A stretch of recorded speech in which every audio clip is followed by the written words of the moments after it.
Welcome back to Mindful Objective. This is a show where we talk about health in a way that is clear, realistic, and easy to use in your daily life. I'm your host, Dr. Daniel Sproul, integrative health practitioner and professor. Today, we are talking about cortisol, stress, and the ongoing debate around something called adrenal fatigue. This is a topic that comes up constantly in integrative health, and it's one that creates a real divide between conventional medicine and functional practitioners. Here's the short version of that divide.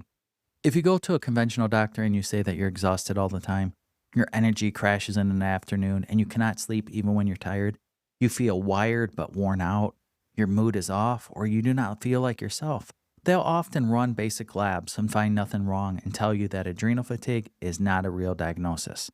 And technically, they're right. Adrenal fatigue is not accepted in the medical field as a diagnosis. It's not in the textbooks. It's not in the billing code. But here's the thing. Functional health practitioners, integrative health practitioners, health coaches all over the country keep the same group of people walking through their doors with the same group of symptoms. And when we run certain types of testing, they often find patterns that explain those symptoms. So who's right? The answer, honestly, is both sides are partially right and partially missing a point. And that is exactly what we're going to sort out today.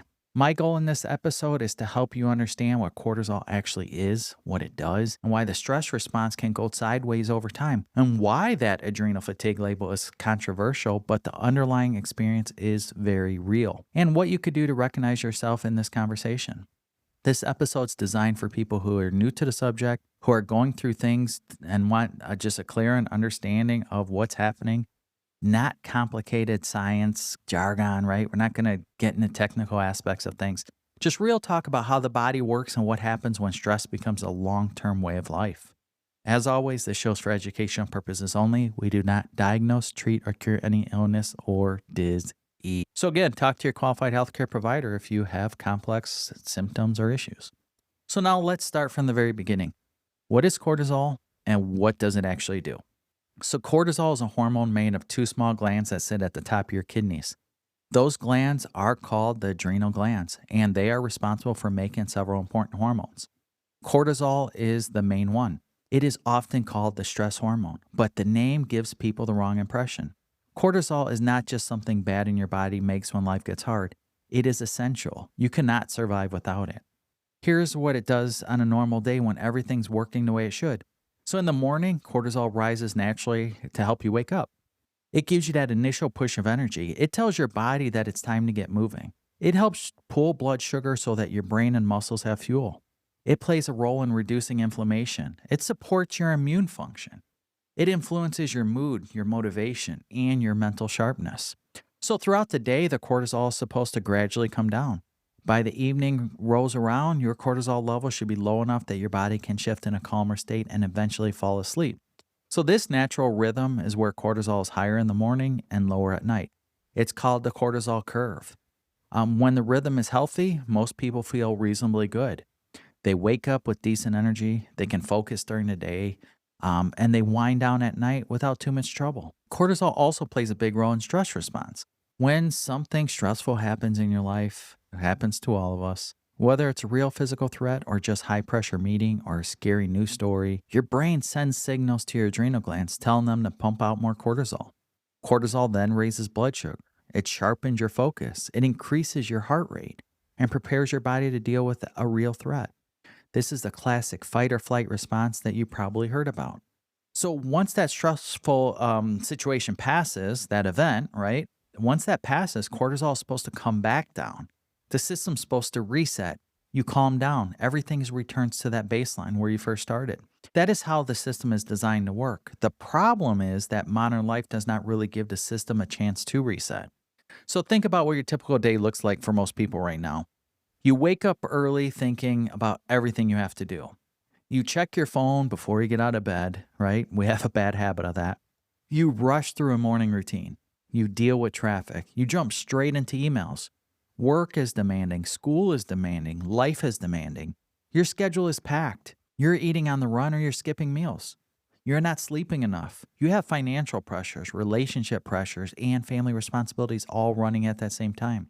Then you finally get to the end of the day and you feel like you cannot turn your brain off. Again, everybody's guilty of this. Probably everybody listening will say, yes, that's me. So for most people, this is not a bad week. This is just life. And the stress response was designed to handle short bursts of real physical danger. And now this is running in the back of our heads at a low level, but all the time. So when cortisol is chronically elevated, meaning it stays higher than it should for weeks, months, years, it creates real problems. Sleep gets worse because cortisol interferes with melatonin, which is the hormone that signals the body that it's time to sleep. Blood sugar becomes less stable because cortisol keeps pushing it up when there's no real emergency. So inflammation can rise over time because cortisol, which is normally anti-inflammatory in short bursts, loses the effectiveness when it's always on. So our digestion gets disrupted, immune function shift, mood and memory can suffer. And here is the part a lot of people do not hear about. Over time, when the adrenal glands are asked to pump out high levels of cortisol day after day without a real break, the system can start to struggle. The output does not stay elevated forever, and at some point, some people, it starts to drop. That drop is dysregulation of cortisol rhythm and is the center of adrenal fatigue conversation. The adrenal fatigue was popularized in the early 2000s by actually a naturopathic doctor named James Wilson. The idea was that chronic stress gradually wears down the adrenal glands, reducing their ability to produce normal levels of cortisol. This was presented as a spectrum condition where, on one end, you have high cortisol from ongoing stress, and on the other end, you have low cortisol from long-term exhaustion of the system. The symptoms in the lower range include extreme fatigue, difficulty getting out of bed, dependence on caffeine, salt cravings, low blood sugar, brain fog, mood issues, and even feeling worse under stress. The reason conventional medicine pushes back on this is fairly straightforward. There is a real recognized medical condition called Addison's disease, and this is a true adrenal insufficiency. In Addison disease, the adrenal glands are severely damaged or destroyed, usually by autoimmune activity. Conventional doctors use specific blood tests called ACTH simulation tests to confirm Addison disease. So when people come in with the symptoms associated with adrenal fatigue, doctors run that test. It comes back normal, and they conclude that adrenals are fine. The patient does not have Addison disease. There's nothing wrong with their adrenal function, from that physician standpoint, so that's the end of the conversation. So the problem is with that logic, it sets that very narrow standard. It is essentially saying that unless your adrenal glands are nearly destroyed, your cortisol function is fine. That is like saying your car has no fuel problems unless the tank is completely empty. A half-empty tank, a tank that's on empty too quickly, or fuel delivery system that's working inconsistently can all cause real problems without showing up empty on the gauge, right? Common sense. Functional practitioners are usually not claiming their clients have Addison disease or that their adrenals are structurally damaged. Our focus is saying cortisol rhythm is dysregulated, that the timing is off, that the output is too high in some parts and too low in others, that the system is not responding the way it should. We also argue that dysregulation, even when it does not meet standard or clinical diagnosis, creates real symptoms for real people. That is a fundamentally different claim and one that standard testing is not designed to evaluate. So let's talk about what people with cortisol dysregulation actually experience, because this is where the pattern becomes really clear. These are not vague complaints. These are recognizable clusters that many functional practitioners see on a daily basis. The first most common symptom of fatigue that does not go away is sleep. People describe waking up early and feeling tired. Not groggy tired, but deeper tired that feels like the tank is never full. A full night of sleep does not restore the way it used to. The second symptom is energy crash. This is often in the early afternoon. Many people feel relatively okay in the morning, especially after coffee, but somewhere between 1 and 3 in the afternoon, they hit a wall. Their focus drops, their motivation disappears, and all they want to do is lay down or eat something sweet. The third symptom is difficulty falling asleep or waking up in the middle of the night even when you're exhausted. This feels unfair or confusing. We're tired all day. When you lay down, most of our mind races. Or we fall asleep fine and, wake up 2 or 3 in the morning with no clear reason. And then it's hard to go back to sleep. So the fourth symptom is feeling wired and tired at the same time. This is probably one of the most distinctive symptoms out there. It's that feeling of being completely depleted and unable to relax. Your body wants to crash, but your nervous system will not let it. Some people describe this as running on fumes, but still revved up, right? So tired, but can't go to sleep. I'm exhausted. fatigued, but I have a lot to do. Other common symptoms include strong cravings for salt and sugar, especially in the afternoon, feeling more emotional or reactive than usual, struggling to handle stress the way we used to. You might get sick more often.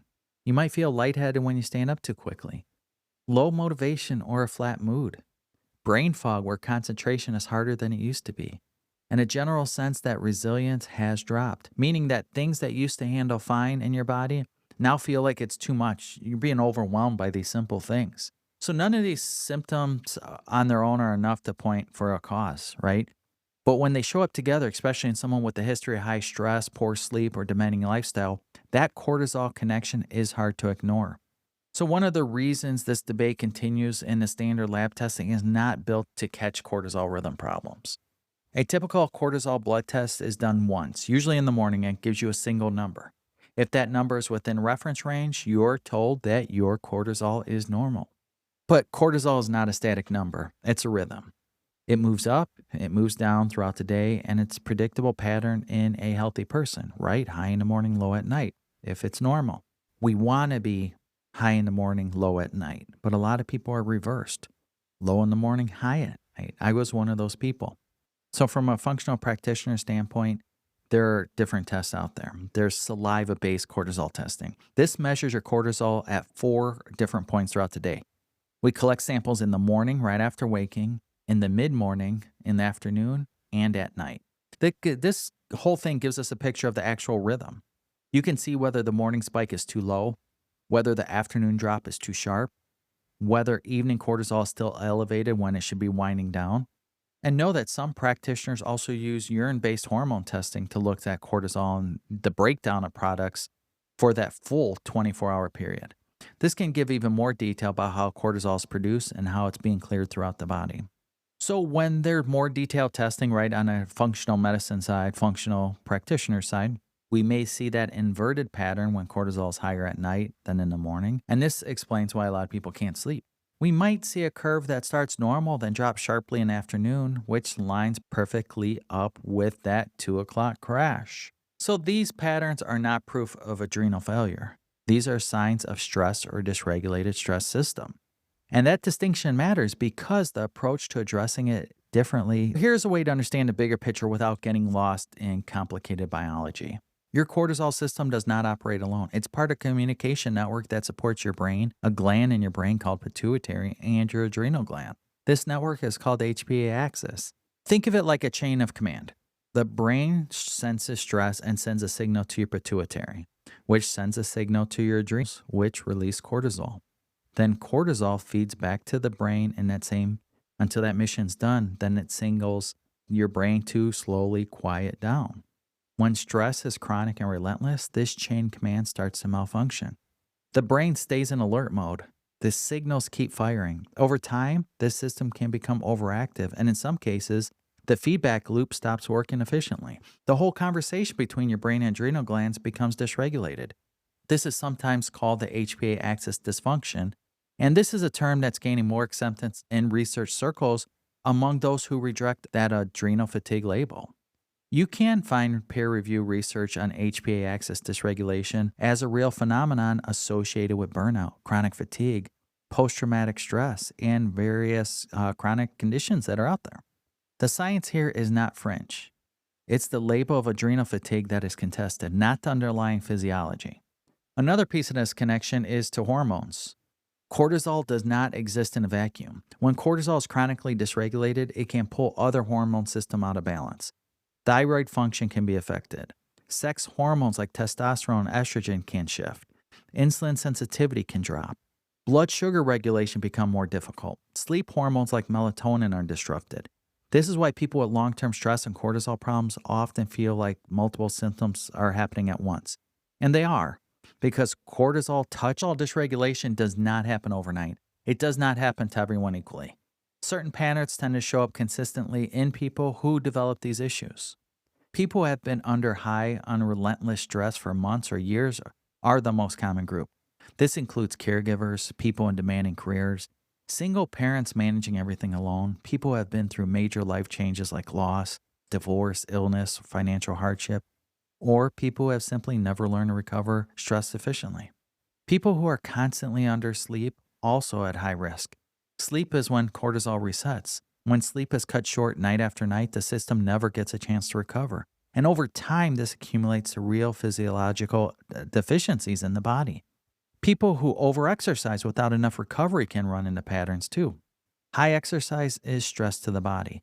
That is not a bad thing. The body adapts to stress and does get stronger, but when the training is intensive every single day without rest, eating too little, not having enough support for that output, and dealing with life stress on top of that, the cortisol system can take a serious hit. Athletes and very active people sometimes find themselves hit hardest by this because they push through those early warning signs. People who have a history of perfectionism, high achievement, or difficulty saying no tend to accumulate chronic stress in ways that they do not recognize. Because their stress is self imposed and tied to their value, they often do not see it as a problem until the body forces them to see it. So, women in perimenopause and menopause are another group worth mentioning. Hormonal changes during the transition directly interact with cortisol system. Declining estrogen affects the brain handle stress, which can make that HPA axis even more reactive. Sleep disruption becomes more common. Blood sugar swings more.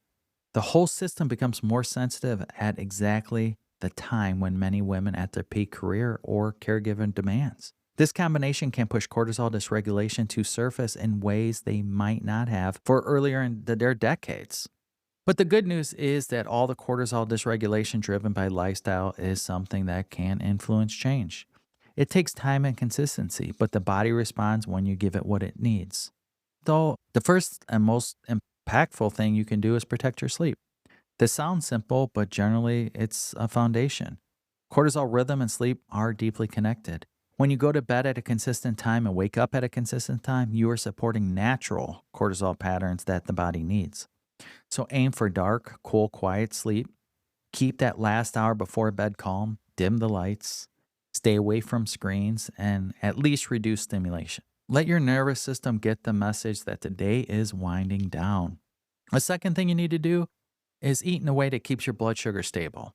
Cortisol and blood sugar are closely linked. When blood sugar drops, cortisol rises to bring it back up.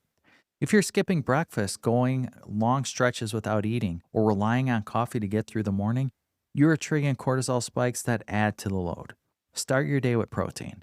That does not have to be complicated. Eggs, Greek yogurt, protein smoothie, protein shake, even leftovers from the night before, right? Then aim for meals that include protein, fiber, and healthy fat to keep those steady throughout the day. Maybe as soon as you wake up, 3 eggs cooked in butter, a handful of blueberries, and maybe half of an avocado. Maybe that's a good healthy breakfast for you. The third thing is to build recovery in your life, not just the rest at the end of the day. Recovery means intentional downtime. That actually lowers your stress response. For some people, that is a short walk outside in the middle of the day. For others, it's 5 minutes of slow breathing. For others, it's sitting quietly with a cup of tea and away from their phone. For some, what if it's 30 minutes of yoga? Right? The activity itself matters less than the consistency and intention behind it. Well, I would say small breaks done regularly do more than one long vacation a year, right? Take breaks every day. Get that downtime. Fourth, the thought about caffeine. Caffeine stimulates cortisol release. A moderate amount of coffee in the morning is not going to wreck your cortisol system. But if you're drinking multiple cups throughout the day, especially past afternoon, you're likely keeping your cortisol elevated at times when it should be down. That evening cortisol elevation continues, then you can't sleep. You feel exhausted, and we hear many people describe this. Try moving your caffeine cutoff earlier to see how you change your sleep pattern, right? Maybe by, say, 12 o'clock, noon. That's, you stop having coffee prior to 12 o'clock. Try that. And remember, it takes a while for caffeine to get out of your system. So if you're trying to really get rid of caffeine, slowly break it down, but give it a couple weeks to fully get out of your system. So fifth, think about your exercise approach.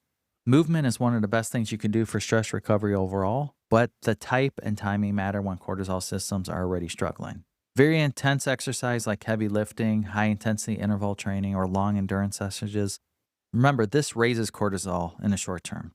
That is normal or fine when you're recovered. But if you're already running on empty, piling on intense daily training, Example, people using a sauna too much and that overstress in the body, messing up your cortisol. It's just providing too much stress.